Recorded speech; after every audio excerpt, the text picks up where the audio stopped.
Hi, and welcome to our latest podcast episode. I'm your host, Charlotte, and today I am here with Jan and Simon, and we're here to talk about managed detection response.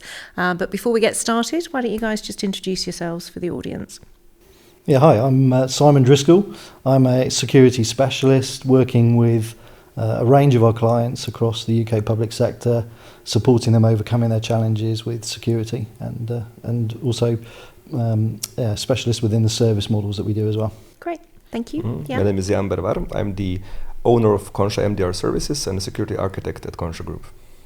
Lovely, great. Well, thank you both for being here. So, as I said, we're here to talk about managed detection response, which is a more modern approach to managing infrastructure security. So, before we get going, why don't we set a little bit of context for people with the audience around, obviously we're talking about managed detection response, which is a more modern approach for managing security. So what are the main differences between that and the more traditional approaches, particularly for the public sector?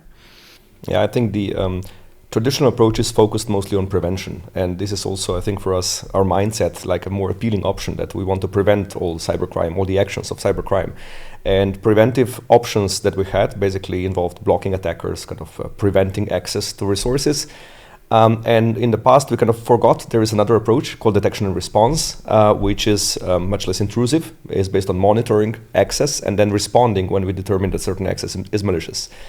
And perhaps 10 years ago, when the number of attackers were smaller, the business models of cybercrime were not flourishing as today, preventive models were actually successful to a certain degree. But with the advent of modern cybercrime and the obvious success of modern cybercrime, it has been proven basically that detection response is more or less the only tool which can address the gray zone in which the attackers are operating today.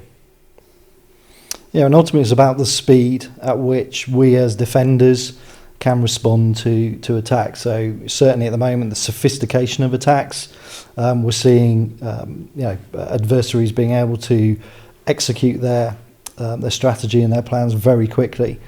So we need to rethink the way that we defend as organisations to be able to counter that threat. Yeah, and I guess they're a lot sneakier about how they do it as well. And the more, like on a previous episode, we were talking about things like hybrid working, and so that the attack surface is much larger and more complex, which I'm sure adds to that need. It is, but there is this classic asymmetricity in the cyber warfare, where the attackers have a very easy job of finding that one vulnerability which will enable them to enter our environments. The assume breach mentality, which we must have.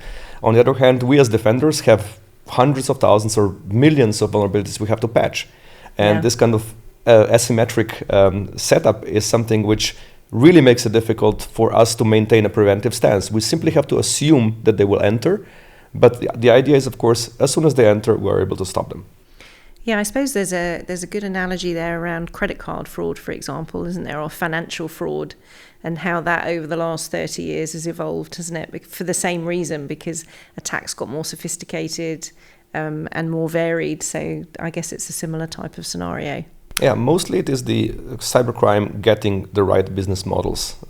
So it started with DDoS like years ago, when they simply did extortion tricks, basically saying we will disconnect you from the internet if you don't pay us this amount of money. Yeah. This kind of progressed into ransomware, which obviously is an availability threat. So basically we will make your data unavailable or your process unavailable if you don't pay us this amount of money. And now we're getting more and more into data exfiltration, basically when data is stolen. And classic ransomware is only a backup option. So if you're not paying for us not to publish your data, then we will also make your data unavailable. So this kind of progression is really interesting to see. And based on the amount of money involved today, I think cybercrime is like the third most profitable industry in the world. It obviously pays off. Yeah, for sure. So thinking about those more traditional approaches of prevention versus detection, what are the decisions that people in the public sector need to make? Because obviously they don't have unlimited resources, and they've got to try and do both, I'm assuming. So what are the main considerations that they need to think of when either deciding what that balance is, or either or? I think the main problem with investment is that we're still investing in prevention, but getting diminishing returns. So because prevention is about reducing your attack surface, and the more you invest, the more you will reduce it, but the amount of reduction will be less and less, right? So this kind of investment, I think, is very inefficient compared to investment in detection and response, when you have a whole umbrella of basically threat detection and response available immediately, right? And we have seen a lot of customers investing in advanced technologies which are used only perhaps like 1 or 2% of their capability, therefore making the whole prevention-focused investment program extremely, I think, inefficient. Yeah, it's a common scenario that we see certainly within public sector, where, as you say, money is restricted. Resources are very tight. I mean, most of the organisations that we work with have very small teams. They're lucky to have analysts, yet they're investing in tools that they think are going to improve their performance in that security area. Inevitably, it's a diminishing return, because you need that right combination of technology investment, resources, and the know-how to be able to do that. So most organisations attempt to go down that road, but unfortunately fail. So again, rethinking that in terms of how you can drive that better efficiency, where your biggest return is going to come from, often is looking at maybe stepping back, not investing in siloed tools, but looking at it more holistically and as part of a service type model. Yeah. If we think about the dual nature of controls today, so preventive versus detection and response controls, we see a lot of organizations investing in preventive controls for years until finding out that they can invest no more, or basically they can get no more benefit from them, and then only going into a detection and response space, while we think that detection and response should be done as soon as possible. Regardless of your current preventive controls, regardless of your current attack surface reduction, you should be very early investing in detection and response, because you will cover an enormous amount of threat landscape with a combined performance of detection and response and prevention. I was going to also say it's looking at cost predictability as well. Yeah. Most organisations, most CFOs are asking their teams now to provide that predictability across a longer term, and that's really hard to do when you can't predict where the adversaries are going to innovate and drive change. And again, that's another reason why you can get into this sort of sinkhole of investing in internal capabilities that you're constantly having to evolve and change. And it becomes that sort of ever decreasing money pit where you don't actually achieve the outcomes that you're trying to do, which ultimately is keeping your business safe. And that's where, again, this type of model of looking at a managed detection approach can be really effective and provide that cost predictability. Yeah, and because to your point, it's going to happen. Like, you can't 100% prevent it, so you kind of need that alongside it. And on a previous episode, we were talking about also what you do when there is a breach, because a lot of organisations, as we were talking about, very laser focused on prevention, but sometimes don't always think about what happens if there is a breach, or how they're going to detect if there's a breach. So it's having that trifecta, I guess, isn't it, in place? Prevention is black and white, right? So you either have malicious activity or you have non-malicious activity, right? This is how you decide, and typically it's machines deciding that. It's machines creating those controls of blocking or not blocking certain activity. The problem is there is a huge amount of gray space between those two extremities. And the attackers are exploiting that gray space when it's not possible to decide whether something is good or bad. Right. And that's the gap of preventive controls. And the problem is, if the attackers get in, they will typically stay in for weeks or months before getting detected. And that allows them to do a lot of damage, right? And the promise of MDR, Managed Detection and Response, is that we will spot them within 5 or 10 minutes when the fire is so small. Because I've read quite a bit that it's often a third-party organisation that alerts the organisation that's had the breach to the breach.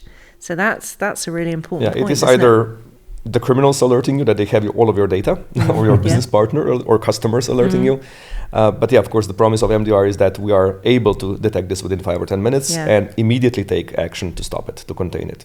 Yeah, I mean, the latest index reports and the latest UK government breach survey report sort of validates and backs up that view that organisations at the moment are only really around 30% effective in terms of actually identifying quickly their threats. So that leaves a huge void of threats that are going undetected. And I mean, it still amazes me, but you know, the latest stats out from reports from IBM, Microsoft, Cisco, you know, leaders in this space are all validating the fact that the time to detect a breach at the moment is still out at, you know, over 200 days.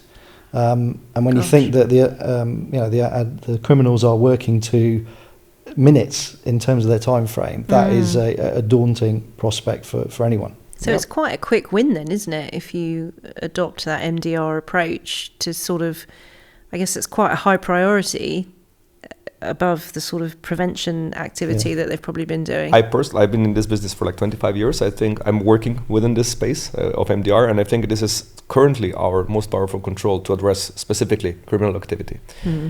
We also have to understand that criminals today are very fast. They will get in within minutes, and I think the average time for them to obtain the gold keys to all of your data is about 90 minutes, right? So from the initial access to getting to the key to all the doors is about 90 minutes. The problem for attackers is, of course, after they have the key, they have to find the doors, and they have to find where the data is.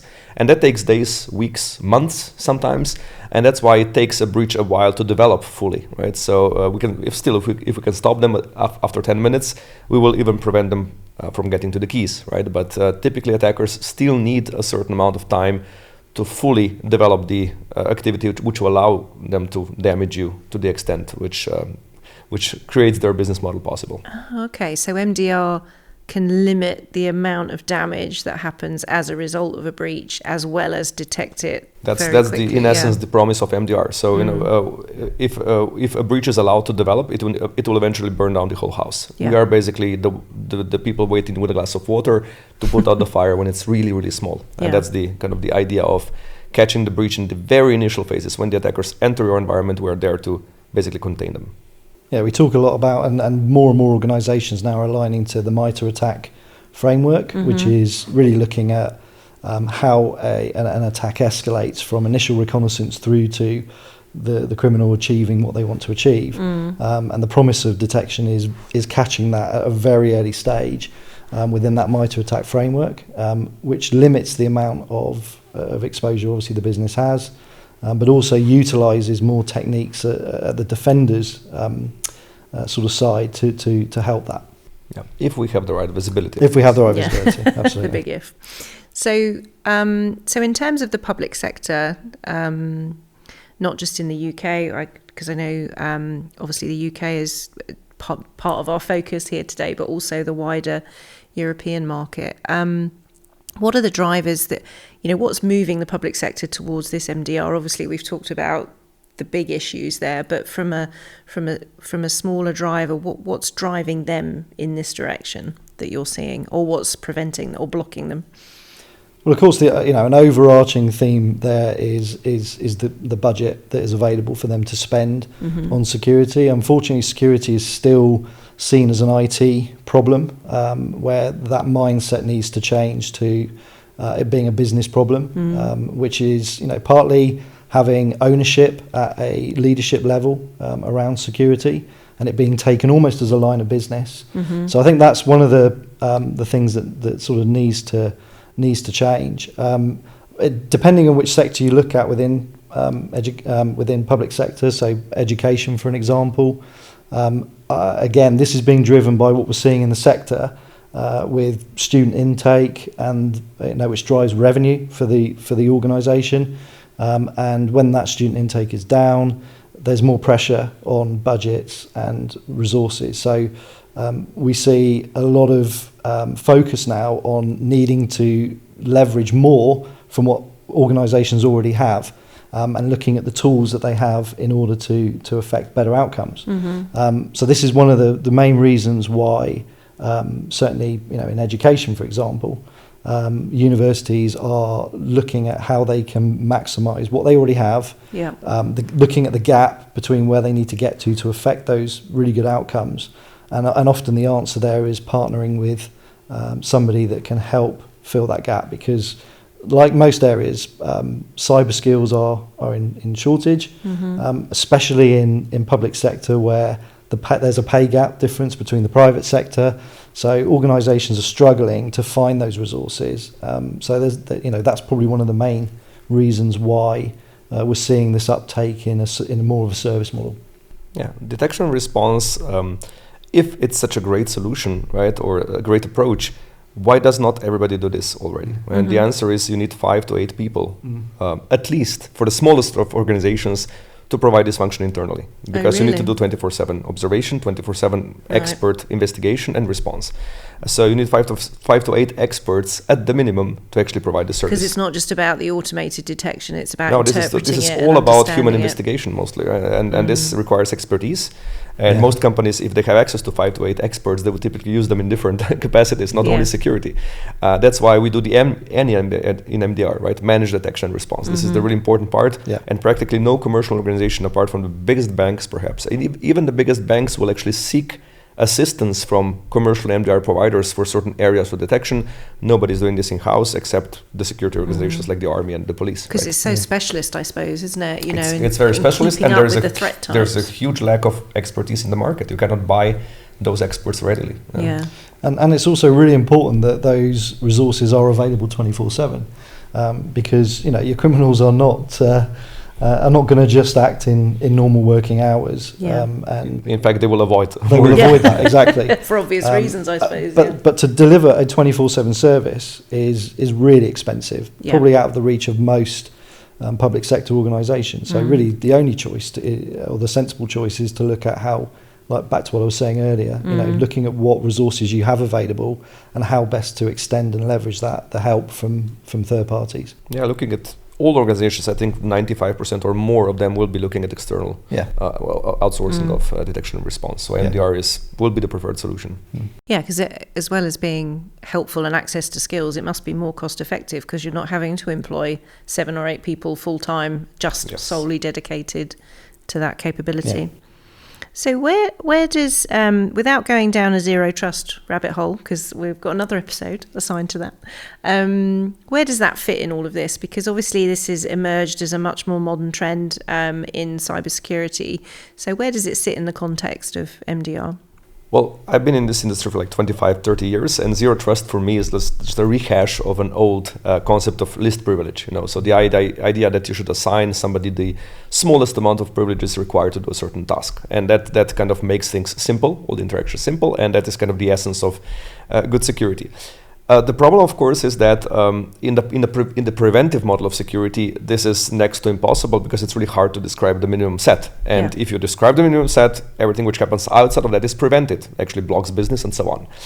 But in the detection space, any kind of deviation from the least privilege model is simply an alert. It is not a blocking action. That's why detection can be really, really successful with the so-called whitelisting models or the zero trust models, when we describe the activity or learn the activity, which is the least or the simplest activity, and then alert on it. So this is one thing which is really important. The second thing which I want to stress is that managed detection and response today has an R in it, response. And most of the modern providers should, in my opinion, focus on the response, which means that if the attackers are really fast, the provider should respond to the detection actions and not escalate this to the customer, because we're losing valuable time. But response means that the provider has certain rights to actually act inside the customer's environment. And that also brings the zero trust mantra in front, because the provider, if they are allowed to do a lot of aggressive actions in the customer environment, they could also abuse those actions, being hacked or in any way being used as a supply chain risk, for example, by the attackers. And that's why I think that the interface between the MDR provider and the customer should be minimal as well. So we should have, as MDR providers, absolutely minimal access to the resources of the customer, and all the actions that we do should be reversible. So we are not able to somehow do irreversible damage to the customer environment if we make a mistake or if we are, for example, hacked.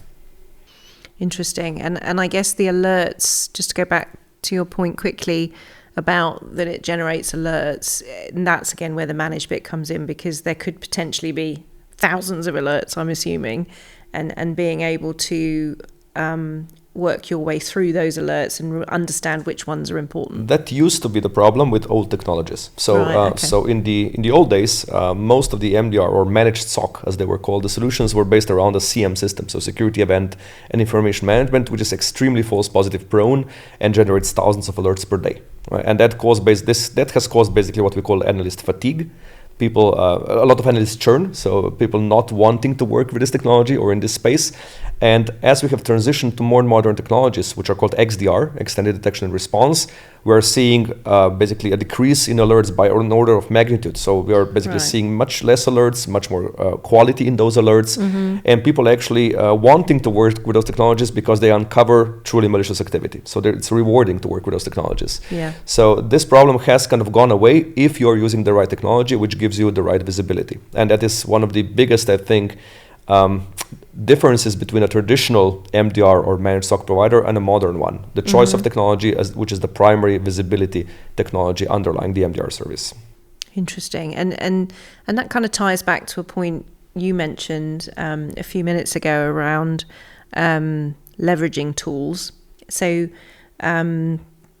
do you think that public sector organisations are getting the most from the tools that they have before they leap into investing in new tools? Well, in one word, no. End of podcast. I mean, there's a huge opportunity there as well for organisations because, one thing certainly in public sector is some of the big vendors, have provided access to those tools through the suites that those organisations have access to.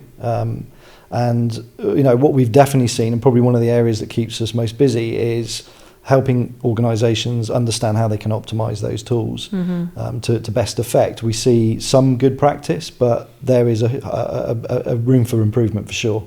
So I think that is definitely an area of focus. Again, it's back to that view of leveraging what you have, getting the best out of that, and of course to take full advantage of an MDR type service, those tools need to be optimized in a certain way to integrate into that platform. So again, that's another sort of important area for I think partners like ourselves to work with organizations to help them get ready for that type of transition.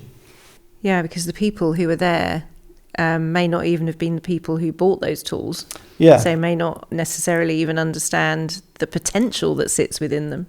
And as we've discussed, threats are always changing and evolving, and policies are always changing, and leadership teams are coming in with different ideas, and business models are changing. If we take the pandemic, that's completely transformed the way that we now think about work and learning, and so that has to then translate into a change of policy and a reshaping of the tools that you have. Again, which I think organisations struggle for all the reasons we've talked about. The resources aren't there.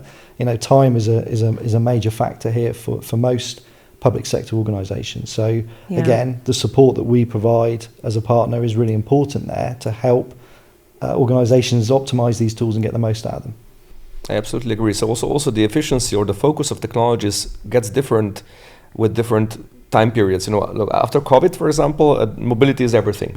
So networks are not very good anymore at observing things. They're nice at limiting connectivity, but the data is traveling around. The users are traveling around. So endpoint security, cloud security, identities become a much more important observation point for us compared to traditional topology restrained ways of working. So this is a very, very important shift which is coming. And in the past, we have been kind of on this roller coaster ride, like saying endpoints are important, no, the network is important. Now we're getting more and more close to data, closer to processes, closer to users when we want to do security, especially detection and response.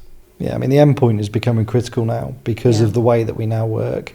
There is less reliant on a network. People aren't going into a physical place to work anymore. They're directly accessing the applications that they use within their environment, and therefore there's a shift in the way that we need to think about security. It's back to that sort of traditional versus modern route. Firewalls, MFA, will all have their place, but as we've seen, threat actors and criminals find ways around those tools. And there's a stat again that's come out of the recent cyber breach report from the UK that showed we've seen a 71% year-on-year increase in Goodness. invalid stolen credentials being used as the entry point into an organisation. So again, you cannot rely on those traditional methods to detect that. You have to think outside the box, and you have to extend your your capability beyond that. And again, MDR is a great way to be able to support that type of model. Yeah. But we do have to distinguish between, the mobility of the workforce, the people, and the digital parts of our society which are tied to our locations. So, all the industrial stuff, all the healthcare stuff, this is typically very much bound to a particular physical place. And in those cases, we have typically a different set of technologies and different approaches to manage that. So in IT, a lot has changed. In the other aspect of digitalization, things are still pretty much fixed. And that kind of brings us on neatly to the last part of the podcast that we were going to talk about, which we have managed to avoid the C word up to this point, which is compliance. And obviously, a lot of public sector organisations are highly regulated. So I thought it would be good to finish maybe with 3 or 4 points on how MDR can help the public sector meet those compliance obligations or demonstrate that they're working towards those. Yeah, sure. I mean, again, depending on which part of the public sector you work in, you'll have different sort of governance and compliance that is relevant to you. We see a lot of focus around cyber essentials, and obviously the government, as part of their UK strategy up to 2030, has built the cyber assessment framework, which is now driving a lot of change around the assertions that they're sort of putting on organisations. And in health, we see the DSPT, the Data Security Protection Toolkit, which is a list of assertions that organisations can align to say, do they meet certain criteria? And actually, when you look at, so what we've started to do as an organisation is map against that, to help organisations see against all of these assertions, how can a service like MDR, for example, help meet specific criteria? And there's a lot around things like vulnerability management that can be automated through an MDR approach to speed that up. And again, that's a big drain on resources for an organisation to be able to manage their patching and their vulnerabilities. And that is an area that can be taken away and managed much more effectively through a third party potentially. The speed at which we can detect those problems. So there's a lot of assertions now in the compliance around your ability to be able to detect these threats much quicker. And again, that is something that we're helping organisations understand how they can align to compliance. I think generally we need to be doing more around compliance because, as you say, they are heavily regulated in public sector, but not necessarily mandated to keep up to date with those rules. And I think there's been a lot of leniency provided because of the economic changes that have happened with Brexit, with the pandemic, with the financial crash. All of these big economic sort of paradigm shifts have effectively given people more time to look at compliance. So I think we're going to see that change over the next sort of 6 to 12 months. Certainly next February, when the new CAF guidelines are going to come into effect, I think that's going to mean that organisations need to start looking at that and aligning to it a lot stronger. And again, MDR is a great way to effectively meet a lot of those assertions, tick a lot of boxes, kill 2 birds with 1 stone. It's a good way to look at it. Yeah. I also think that one of the goals of compliance is to establish a better digital hygiene, in general. And an often overlooked feature of MDR as well. MDR is about observation, investigation, response. But the observation itself gives you an insight into the customer's environment. And basically, through observation, you can also learn what are the potential changes that you have to make to get better digital hygiene. So having an MDR is not simply about, making sure that all the attacks are small or all the incidents are small, but also giving you a roadmap, so to say, of the changes backed by hard evidence, what we have seen in the environment, to actually establish a path to a better digital hygiene. So I think this is kind of a less obvious, but I think perhaps even more important part of MDR services. Yeah, because it will really help them direct their resources, won't it? You know, where resources are in short supply, it gives you that priority list. Yeah, you're not guessing what should be the next control in your environment, preventive control even, right? So MDR through detection and response can actually help you establish a better preventive strategy as well, and not invest in things which will improve your stance by 0.5%, but actually make a difference.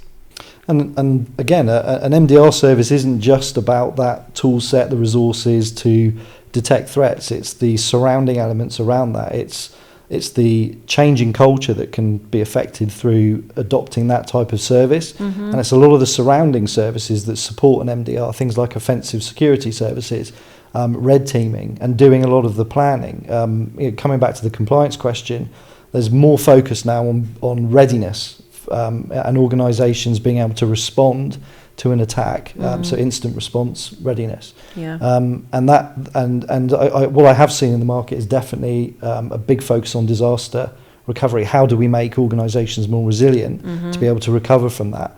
And again, taking this sort of service approach model can help address a lot of those sort of softer areas around the core security capability as well.